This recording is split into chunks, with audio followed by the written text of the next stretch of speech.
Commerce class 12 share chapters कुछ देख लेते हैं। Calls in advance and calls in arrear. A company issued 50,000 shares at the rate ₹10 at a par as under payable as under on application 2 on allotment ₹1, on first call 3, on final call ₹4। रुपया का symbol अपना कर लीजिएगा, laptop में नहीं होता है। On first call 4 पर share for months after first call. Amount due on application and allotment was duly received. One share holder holding 1,000 shares not paid first call money in a time. Another share holder holding 2,000 shares paid final call along with first call money. समझ आए, एक share holder है 2,000 share hold किया है, ये अपना final call पैसा को फर्स्ट कॉल के टाइम में ही देगा, तो इसमें कुछ इंटरेस्ट देगा कंपनी। और दूसरा शेयर होल्डर 1,000 शेयर होल्ड किया था, ये अपना फर्स्ट कॉल मनी को टाइम पर नहीं दे पाया। आगे पढ़ते हैं। फाइनल कॉल मनी वाजा mad all the share holders paid in full. अब लिखा हुआ फाइनल कॉल वाजा mad all the share holders paid in full. Final call तक हर शेयर होल्डर ने पेमेंट कर दिया, मतलब जो फर्स्ट कॉल में एरियर किया था वो फाइनल कॉल के टाइम में अपना जितना भी शेयर का एरियर किया था वो फाइनल कॉल में दे दिया है। First call arrear 1,000 shares along with interest on a calls in arrear were also received at the time of a final call money. लिखा हुआ है फाइनल कॉल में मिल गया है 1,000 जो भी था, इसमें इंटरेस्ट के साथ देना होगा फाइनल कॉल में, ठीक है। फाइनल कॉल में फर्स्ट कॉल में जो एरियर हुआ था 1,000, वो फाइनल कॉल के टाइम में वो 1,000 को देगा, फिर इंटरेस्ट लेगी company. The company paid interest on a calls in advance and charge interest on a calls in arrears according to the provisions of a table ए।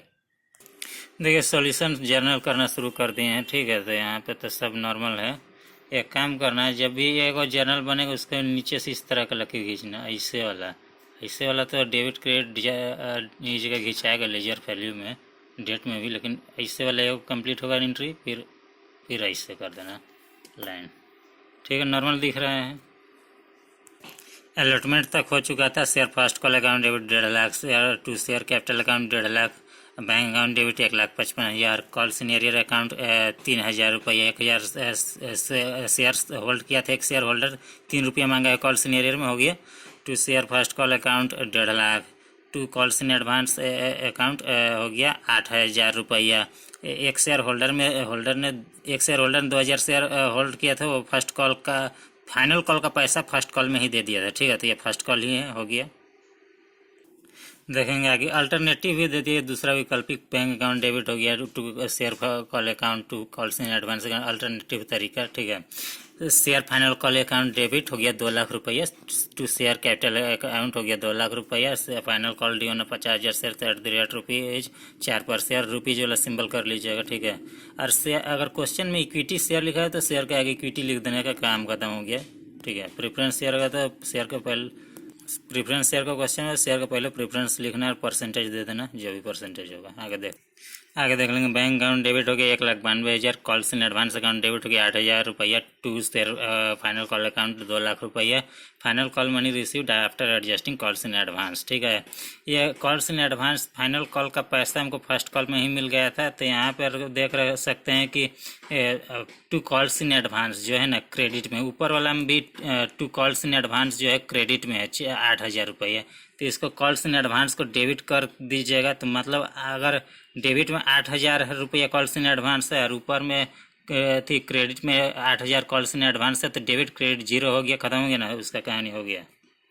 आगे देख लेंगे। बैंक अकाउंट डेबिट हो गया 3,000 रुपया, to calls in arrear account हो गया और first call account हो गया 3,000 रुपया, calls in arrear first call account ऐसा ही चलेगा, कॉल्स इन एरियर रिसीव्ड, ठीक है 3,000। फर्स्ट कॉल टाइम में कॉल्स इन एरियर जो है डेबिट है 3,000 रुपया, क्योंकि और ये फाइनल कॉल टाइम में 3,000 रुपया मिल गया, तो क्रेडिट हो गया होगा, ठीक है। देख लेते हैं एक बार। देखो क्रेडिट हो गया, तो डेबिट क्रेडिट करके कैंसिल आउट किया जाता है, प्लस माइनस ये भी मान सकते हो। फर्स्ट कॉल में जो कॉल्स इन एरियर हुआ तो फाइनल कॉल टाइम में मिल चुका है, ठीक है। आगे कुछ देख लेते हैं। Interest on calls in advance account debit 160 to sundry members account हो गया 160, 8,000 रुपये कॉल्स इन एडवांस था, 6% इंटरेस्ट दिया गया, 4 महीना का था, तो 160 हो जाएगा। कैसे है थोड़ा सा एक बार फिर चेक करेंगे। यहाँ पर लिखा हुआ on application 2 on allotment 1, first call 3, final call 4 पर शेयर, उसके बाद लिखा हुआ है 4 months आफ्टर फर्स्ट कॉल। इसका मतलब फर्स्ट कॉल के बाद फाइनल कॉल का गैप में 4 महीना का गैप था, ठीक है।